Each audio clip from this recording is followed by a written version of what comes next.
Hey mamas, this is Lissa with Mama Wears Many Hats, and today I'm going to be telling you all about the wonderful world of reselling.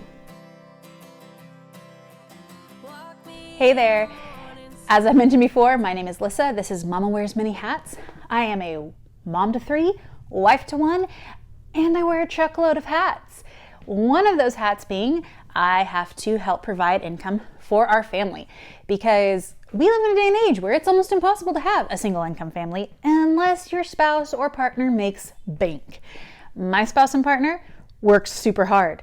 He brings in a respectable income, and we still need a second one. Go figure. So I'm going to be talking about one of those things that I do as a stream of income, as a mom at home.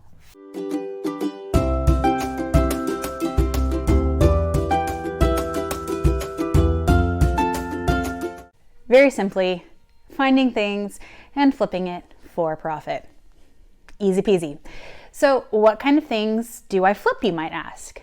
Well, there are people who flip straight up just clothes on places like Poshmark. There are people who flip home goods. There are people who flip all different kinds of things. Right now, I'm dabbling, been doing predominantly clothes. I've really been enjoying that. Clothes and accessories, like I found this really cute handbag right here. Anyway, this is just something I picked up in a recent haul.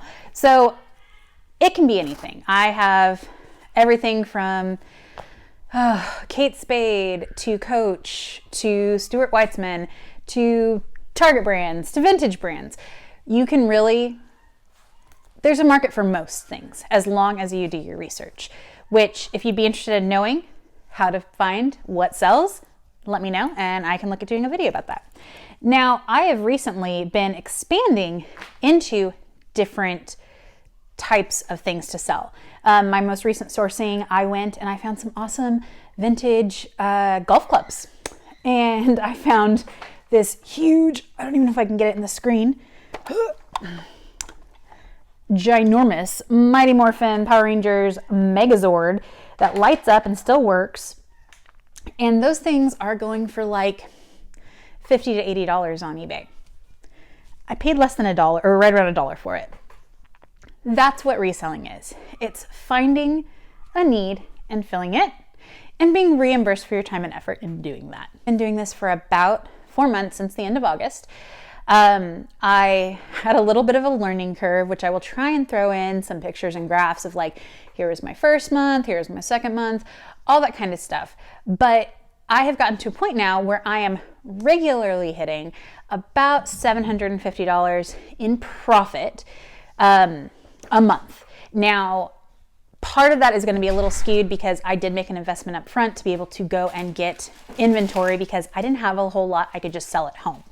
So that being said, I am at a point where I have basically taken care of my inventory. I've broken even, and now everything I sell off of what I have here is profit. Right now, my Poshmark store is worth over $8,000 or $9,000. That's pretty exciting. And I'm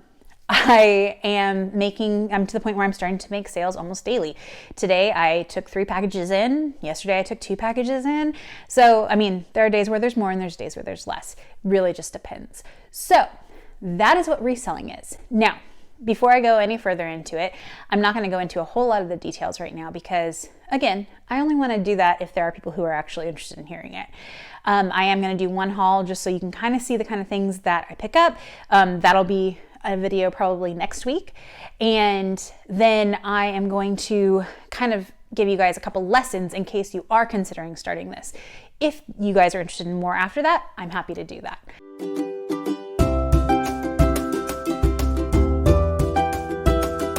One of the reasons that reselling has been an awesome thing for me is the fact that it requires me to get away from my kids.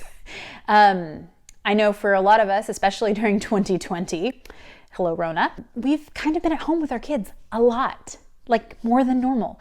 And I don't know about you guys, but 3, 4 and under, that's a lot. That is a lot of emotion. That is a lot of investment. That's a lot of time.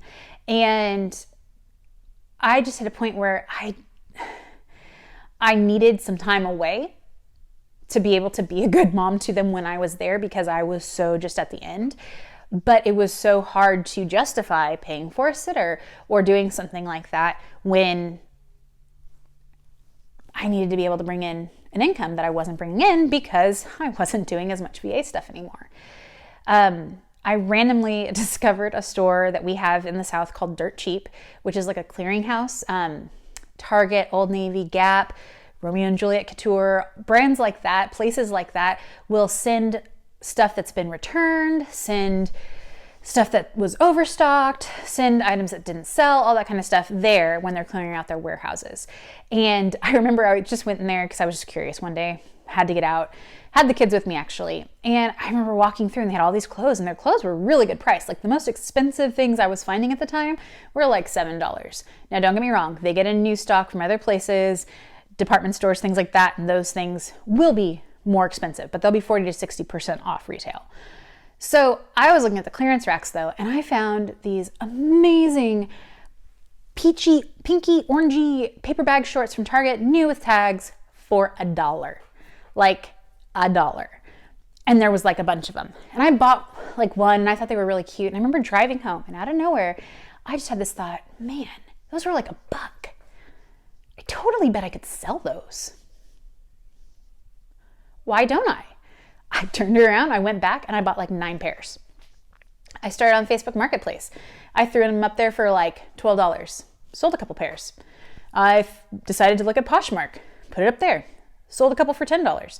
Like, I ended up selling all but like 2 pairs of those shorts pretty quickly. And people were constantly liking and asking questions and all this kind of stuff. And I realized, oh man, like there's a market for this. I was turning $1 into, $8 profit without even trying. So I was like, well, I'm going to try this a little more. Picked up a couple other things, flipped those, started researching like I do, following people on YouTube, which I will provide a link below to the channels that I follow. There are some amazing people out there that have, I think, helped me cut my learning curve. And I'm hoping to help you cut your learning curve even more, partially by referring you to them. So that being said, I just started going all in on it.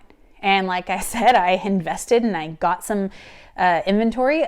The cool thing about reselling is if you want to start doing it to turn a profit, just as a little bit of a side income or to turn things quick, you can totally find stuff in your own house. Even if you don't have hardly anything, chances are there is something that you can sell. Now, I know that's not the case for everybody. I get a little irritated when I hear people say that because, like for me, clothes, I didn't have any clothes that anyone would want to buy because all of my clothes were like Walmart and Target brands that were like 6 or 7 years old and had been worn within an inch of their life, maybe more. And I knew no one was going to buy that, which is why I chose to go and make an investment in some inventory that I could pick up cheaply. That was the beginning. It was something that I realized was so much fun. I enjoyed the research and finding out what would flip. I enjoyed looking for it. And like I said, because I knew I was making an investment of time that was going to turn into money, I didn't feel bad about having someone babysit my kids or saying, hey, can you watch the kids for me, mom or mother-in-law or husband or whatever, so that I can go do this for an hour or two. It got rid of part of that guilt that I was dealing with. And in that, I found like a fresh breath. I found like I could breathe again. And it was weird going and sorting and digging through stuff. You wouldn't think that that would be relaxing, but it really was. And again, finding things that people get so excited about and they message me and they're like, oh my gosh, I want this. I've been looking for this. I had something like that when it brings me joy to know that A, I'm helping people find something that they couldn't find for themselves. And B, it's helping the planet in that this stuff isn't ending up in the landfill. I've heard a lot of people be like, ugh, you people go to the Goodwill and you take that out of what people, like people's hands and stuff like that. Here's the thing, we don't. Most of the time, the things that people want to flip from Goodwill are things that are priced above what people who can't afford places other than Goodwill are even willing to spend. That's why it ends up places like the Goodwill outlets before it's going to the landfill. That's why it ends up on clearance after clearance after clearance after clearance, because people aren't looking to spend that much when they go to places like thrift stores. But there are people who like to buy that higher end stuff secondhand to save because they're not paying full price. You get what I'm saying? So I like that it brings an element of sustainability into fashion. And as someone who grew up where like we joke, okay, story time with Lissa. We joke around at my house because my husband and I had slightly different financial upbringings. My family, Paul the Apostle says, I know how to abase and how to abound. We kind of embodied that. I have seen everything from living in a tent for 6 months to a shopping spree at Nordstrom's one year for Christmas. Like, we've kind of seen it all. Whereas my husband had, his family had, some steady income. He had family members who were involved in scholarship things in their lives and different things like that. So for them, a hard time was they shopped at Target. For us, shopping at Target was the dream. Like, we called it Target. It was the fancy place. You know what I mean? Like, Walmart for us was the, this is a decent time of life. Secondhand and donations were what we wore a lot too. So for me, knowing that I can get my kids nice quality things for a low price, keep things out of a landfill. Like, it's win, win, win, win, win, win, win, win, win, win, win, win, win. And yeah, so I know it sounds so dumb, but that is it. That has been my reselling journey thus far. The past 2 months, I have both months made $500 to $700 in profit, and have been I've been feeding that back into my business for the most part and using it to do that kind of stuff. But for 2021, now that I'm at this position, I'm using it to pay down our debt. And I will give you guys a monthly update on where we are paying down our debt because of my reselling business. So that's it. Welcome to my world. If you stuck with me this long, thank you. I'm kind of not sure why, because I know I rambled a lot. I didn't even outline this, guys. Sorry, but I'm trying to strike while the iron is hot. I'm trying to actually stick to my guns and do what I want to do, which is be here for you guys. So if this was interesting, if it's something you want to know more about, let me know in the comments. Make sure to hit the like button so I know, or the dislike button so again, I know. And make sure to hit that bell so you get notified when new content comes out, because otherwise YouTube might not tell you and you might miss something fun. Or I just might miss you. Yeah. Anyway, mamas, that's it. And hey, remember, if you are the only person who watched it, it was well worth it. Go be empowered to birth beauty into every arena of your life.